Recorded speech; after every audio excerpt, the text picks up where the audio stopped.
Picture this. You're on a deserted island with 3 things: a TV, a DVD player, and 4 movies. And also electricity. And also an HDMI cord. 8 things. This is a question people ask all the time. It's a fun icebreaker. What 4 movies would you pick if you were stuck on a desert island to watch for the duration of how long you're going to be on the island? And it's a question I think about a lot. I think it's fun. I think it is fun to deep dive into the reasons why and the different qualities that would highlight. So I'm going to be talking about the different qualities I look for, emphasize the different aspects of a film that I try to watch out for. I think it's important to note that a desert island movie, for me at least, is not as tightly connected to quality as like a favorite movie.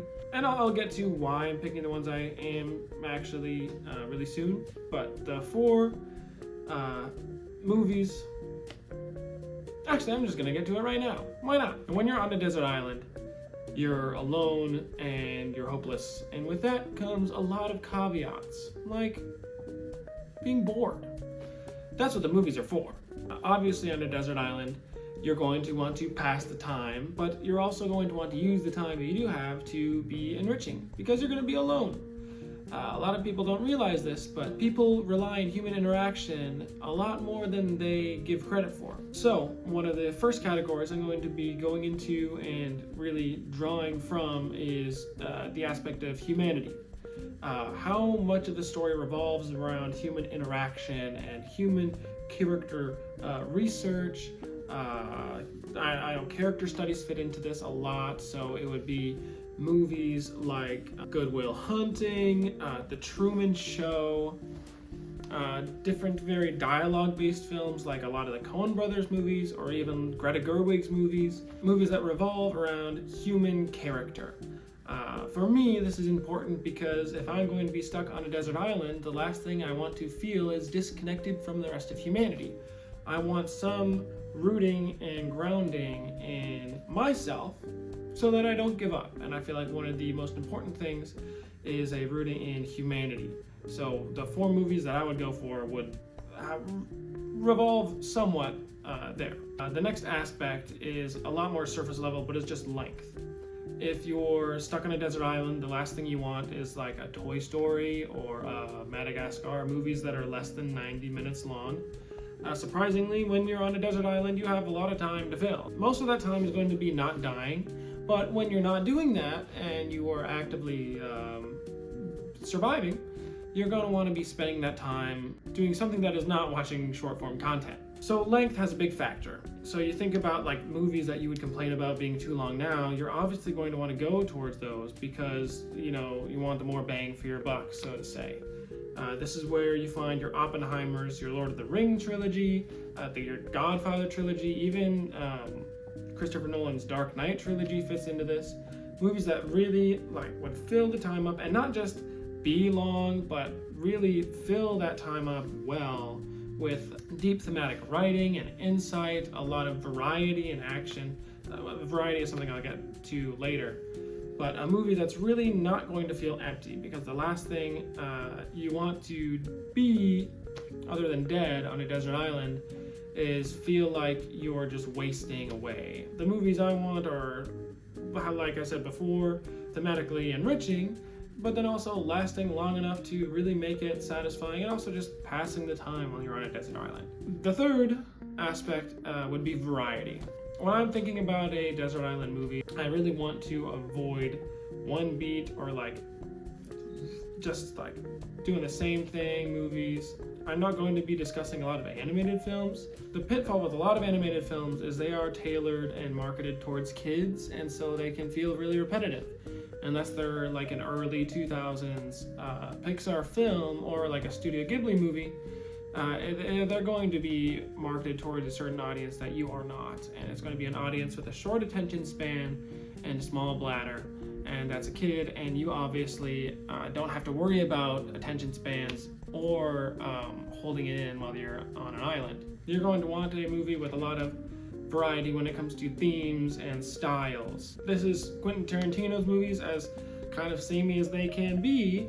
Their episodic nature really leans into this. You think of something like Pulp Fiction, or even something long and more linear based like Django Unchained, you can see them as like multiple different stories going on, and that variety of stories and the differing tones in kind of each of those really leans into that.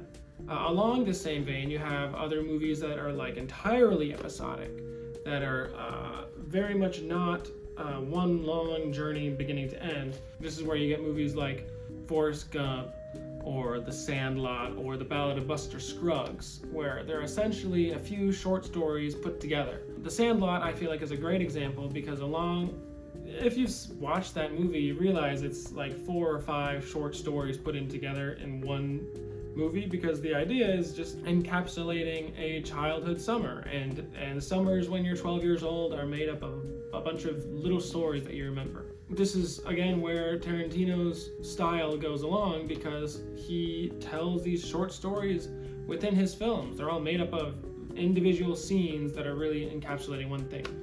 When you're on a desert island, that variety can go a long way, because it can make a long movie really just versatile with how you can enjoy it.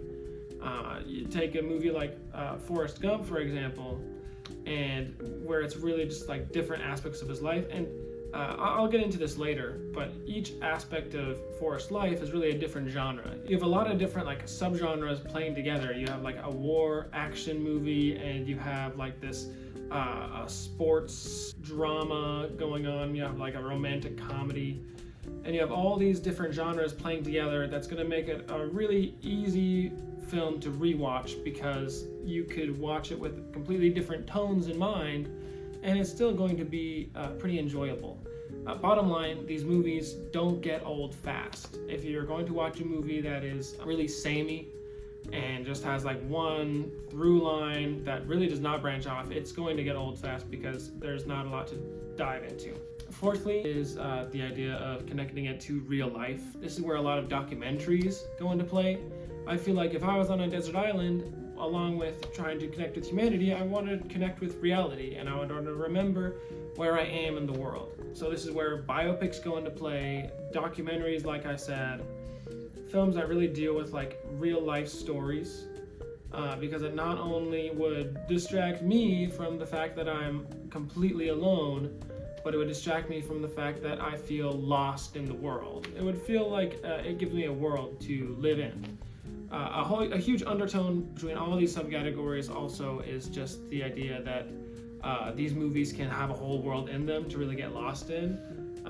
The ones I would want to avoid are really narrow, straightforward films, which I feel like would be a lot of comedies, films that don't have like a huge world in them. And going along with this, something I'm looking for in these 4 films are like ensemble cast, because if you have one character, it's going to be really easy to get tired of them. But if you have an ensemble cast, that's where you're going to really be entertained in different ways with each different watch. I feel like any of the Knives Out trilogy would work here. They're rock solid with ensemble casts. I know they can be really samey, but a lot of Avengers movies have ensemble casts, especially Infinity War and Endgame. There are a lot of different things you can pay attention to, and with that variety of viewpoints, it's going to be really easy to rewatch and pass your time on this desert island that you're stuck on. When I was thinking through the movies that would really fit into these categories, that would really help me pass the time on a desert island, a lot of them came to mind. A lot of them that I've mentioned already that are fitting into these categories, and I'm going to go kind of into what these 4 movies are. Forrest Gump, when it comes down to it, is a great desert island movie. Like I said before, it has variety, it has humor, it has drama, it has action. You could watch it and be entertained in a million different ways. I know a lot of people don't like it because it's kind of like a boomer's fantasy, where we're going to forget about that. When you're stuck on that desert island, you're not going to really care about boomers. You're the only one there. This is a side tangent, but Forrest Gump is also an incredible airplane movie, which is maybe a category I'll go into later. But just the fact that it is easy to watch, it's quotable, and when it comes down to it, the way that it is produced. It's lit really well, so it's easy to watch on a plane. It's easy to hear, and the dialogue is pretty straightforward and just catchy and simple enough that it's really not, you're not going to miss really any big plot points. And also the fact that it's really episodic and changing genres every 15 minutes helps it to not be boring, which is also going to help on the island. So my number one pick goes to Forrest Gump, directed by Robert Zemeckis. The variety gives advantage to a very specific genre, and that is musical films. I know musicals can be really, when they're bad, they can really mess up, then draw back from that variety factor. But the fact that musical films play into the genre and medium of music along with film, would help me tremendously by not feeling like I'm stuck only with movies. But that also has to play in with the music has to be really good. So this goes into, it's very limited, the musicals that I've seen. There are definitely a lot that I have not seen. So the ones that come to mind are like the Hamilton recording or Les Mis, things like Better Man, where all the songs are, at the very least, pretty enjoyable. At the bottom of the list, I had to just put it in because it was one of the only musicals that I can kind of tolerate, is Les Mis. I enjoy it, but a lot of the songs are just very same feeling. It really has like such an inconsistent, it really has such a one-tone aesthetic to it, and it is just really hard. It would be dreadful to rewatch over and over. And so when I think of something like Hamilton, where it has a huge plethora of storylines and sub-themes going through it, and the style of music is pretty versatile when it comes down to it. I know the thing about Hamilton is it's hip-hop, but it's theater.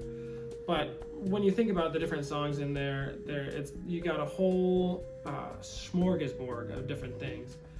And it really would not be the worst thing to be stuck with Hamilton. So my number two pick is going to be the Hamilton musical. I don't know how I'm going to have access to Disney Plus. I'm going to cross my fingers and hope that a DVD that someone pirated washes up on shore.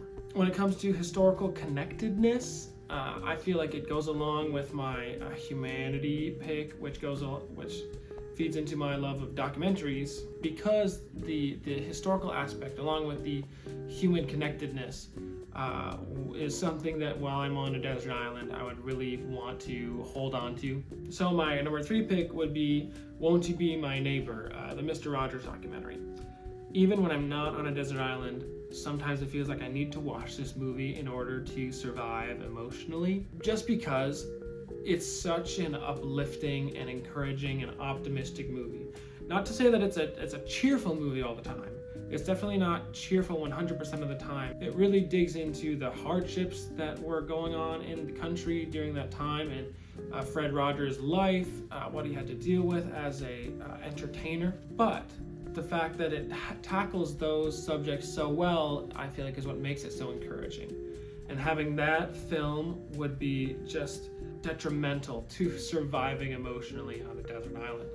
So that's going to be my number three pick, Won't You Be My Neighbor. Also, a weird fact, the guy who directed Won't You Be My Neighbor, which is like a very heartwarming and like warm feeling documentary, he was also like directed a bunch of other like biopic documentaries. The Lorne Michaels movie documentary that's out right now, he directed that documentary. He also directed the Pharrell Williams Lego documentary, which is a weird thing I still haven't watched. I gotta watch that. I gotta watch all the Lego movies. Maybe those will be my 5 desert movies. A lot of variety there. But that's gonna be my number 3 pick, is Won't You Be My Neighbor. And for number 4, along with the human aspect, I just want something where it's entertaining to watch humans interact. These are gonna be a lot of our strong ensemble pieces. And for this, I really can't go wrong with the first Knives Out. You can pick any 3 of them because they're all actually pretty versatile with their themes and ways they lay out stories. But I feel like the plot of the first Knives Out movie is just so rock solid. Wake Up Dead Man is really close there, but Knives Out really delivers with its amazing ensemble cast. It's so hard to watch that movie and not be entertained. And also just the mystery, no matter how many times you watch it, you're always entertained. Even if you know what's going to happen, it's always just going to just grab hold of you and engage you, which is another aspect of a desert island movie, is if you have a movie there that's boring, that's going to be awful. And Knives Out is anything but boring, and I feel like it's not boring because the characters are so entertaining to watch. So there it is, my 4 desert island movies. We have Forrest Gump, Hamilton, Knives Out, and Won't You Be My Neighbor. If I was stuck in a desert island, I feel like I could go pretty far with those 4 movies. I could really pass my time well with those 4 movies. Let me know what 4 movies you would have, the reasons that you would have them on a desert island, and I'll see you in the next one.